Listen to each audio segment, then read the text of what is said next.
on Skid Row in Los Angeles, California. She often found herself going into the highways and byways searching for homeless people to minister to. In Los Angeles, she also volunteered with the Fred Jordan Mission and helped with food distribution to the needy. She has also volunteered 4 years with AIDS Project Los Angeles, where she was involved with the Necessities of Life and Buddy program. After moving to Ohio 14 years ago, she volunteered with various homeless agencies and traveled to Ecuador with a medical missionary team. She's been living in Ohio with her husband Billy of 25 years and several rescued kitty cats. In her spare time, she enjoys reading, traveling, thrift store shopping, and talking to God. She wants people to know Jesus, CEO. All right.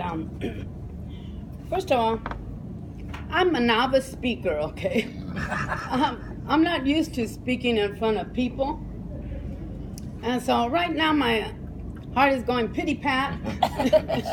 And excuse me if in the course of my speaking, all of a sudden I become like Ricky Ricardo, okay? And I start speaking Spanish. Right. Because when I get nervous, my Spanish starts coming out. So yes, my name is Graciela McLaughlin.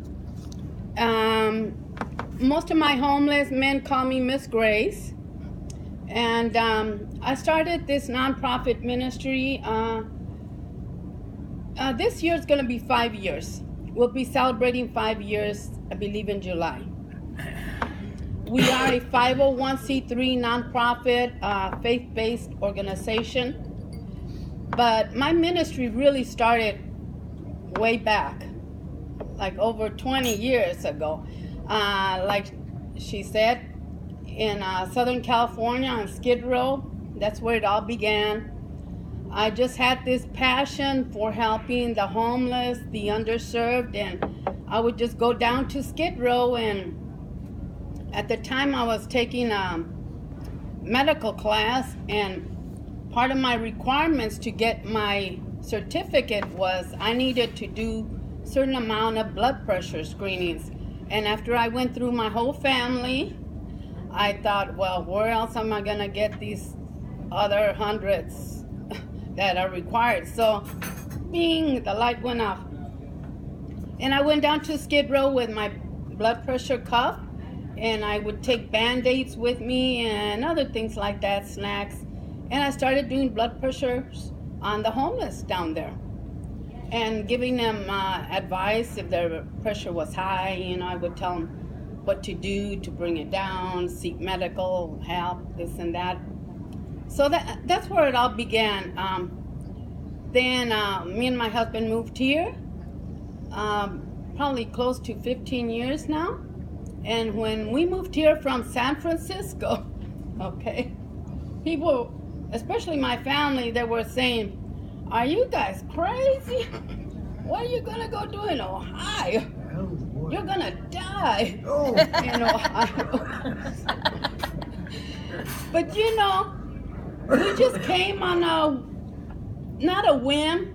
My husband had been laid off. He had worked for an IT company. And at that time, all the IT companies were going belly up. And his was one of them. So he was fortunate enough to get offered a job here. So here we are. And while I was waiting to get job offers, I started doing what I did best. I started going out into the street and doing the same thing I was doing in California. I started doing it here. So my nonprofit is called Amazing Grace Empowerment Ministries. And I tell people, because they always say, "Oh, you named it after yourself." I say, no. I said, this grace is the grace from above. So we do a lot of homeless ministry, but that's not just what we do. That's just a small component of what we do. We also do,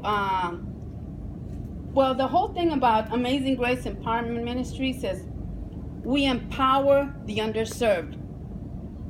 The way we do that is through educational workshops. So we offer workshops on nutrition, money management, life skills, and things like that. And then a big component of Amazing Grace Empowerment Ministries is the homeless. But we also do work with a prison population, children of after-school programs. We have a puppet ministry. It's all laid out in the brochure. Last year, I tell people we are a little mustard seed, but watch us grow.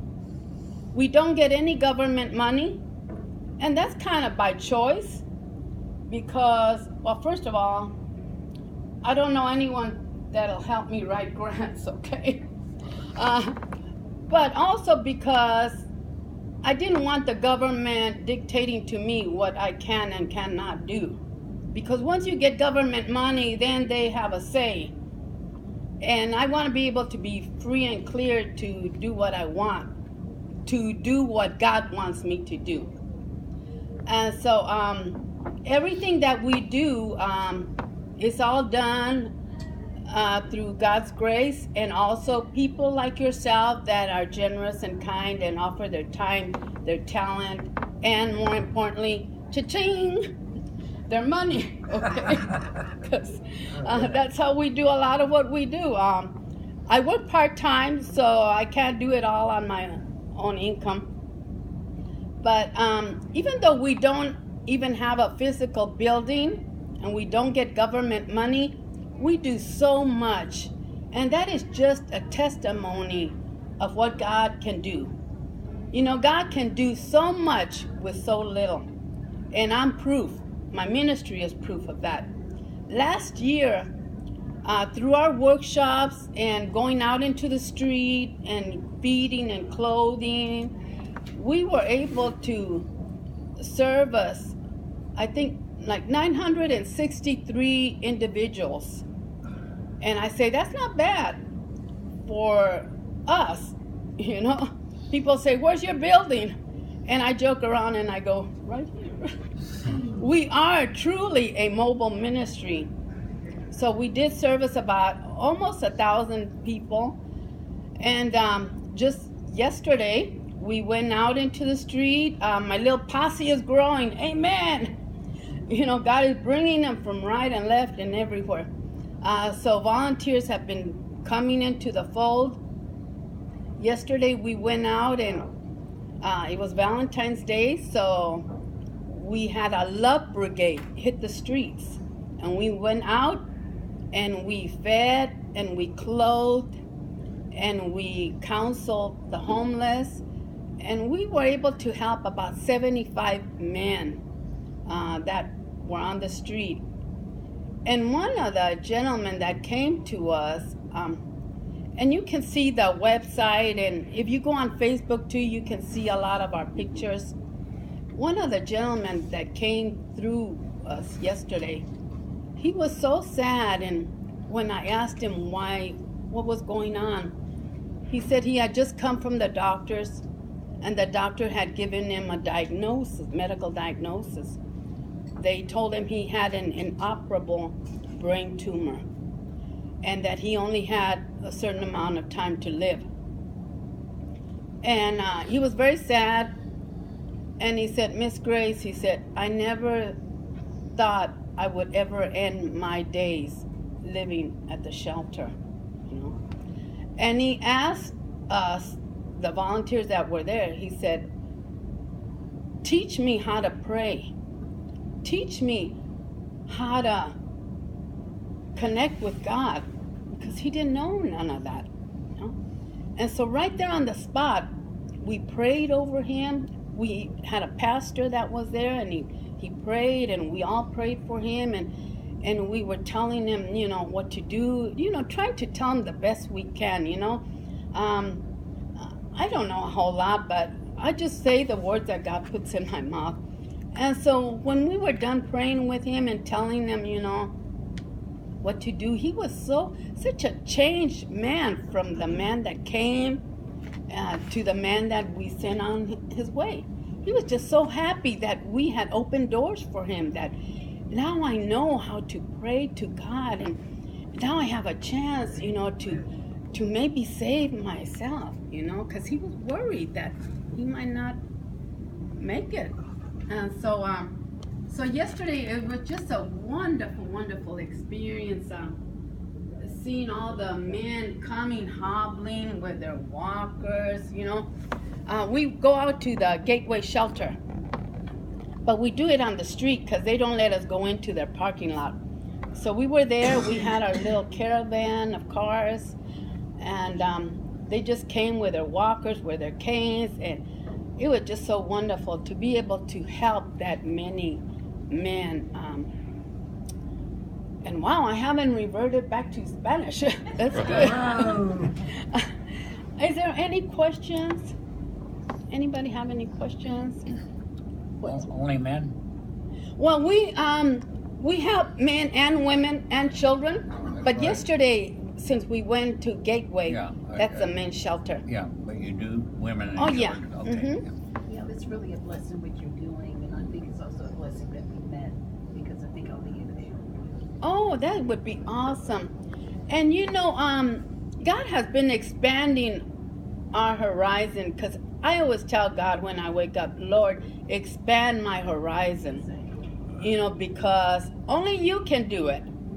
And he's been opening doors for us. When I started doing all of this, it was me going down to that street where the Gateway is, Gettysburg, with my trunk full of things, and it was just me. And one time, they called the cops on me. Somebody passing by, they called the cops on me, and I was getting ready to get on the freeway, and the cops pulled me over, and I said, "Oh my God, what did I do?" And he pulled me over. It was at night, and he flashed his light. He said, "We got word that there was a woman broken down in her car off of Gettysburg, and she was being accosted by some men." Oh, God. They said, "Was that you?" I said, "Well, partly." I said, "I wasn't being accosted. The men were hugging me." Oh, You boy. know? But the person passing by thought they were attacking me. So I said, "Well, what were you doing there?" I said, I was handing out scarves and gloves and things like that. And he said, "That is a beautiful thing you do." He said, "I'm glad you did that." And he just let me go on my way. Oh, good. But I thought it was awesome that they thought the men were accosting me. But we do work in Dayton, but also in the surrounding community. We have a thing called Street Church, where we go down to Cincinnati and take food, and we help the homeless there. And Franklin, Ohio. So as long as it's within a reasonable distance, we'll go. Because Jesus Christ didn't know about boundaries. There were no state lines for him. He was all over. And I just base what I do on him. What he does, I want to do. And we do help the men and women as well, also children. We're starting up, we're trying to teach reading to young children. So we're trying to collect children's books. If anyone wants to donate any books to our program, we want to start, because we've been doing a very good job with the men and the women, but the children we've kind of left to the side. So, and I was raised with they used to say I was special education. I was a special ed student, simply because I didn't speak English very well. And they didn't know what to do with me when I was in school, so they just put me in a special ed class. And I know what it's like to be singled out because you're different, or you can't speak the language, or you're not as brain smart, And so I want to teach these children at least how to read and open their world to them.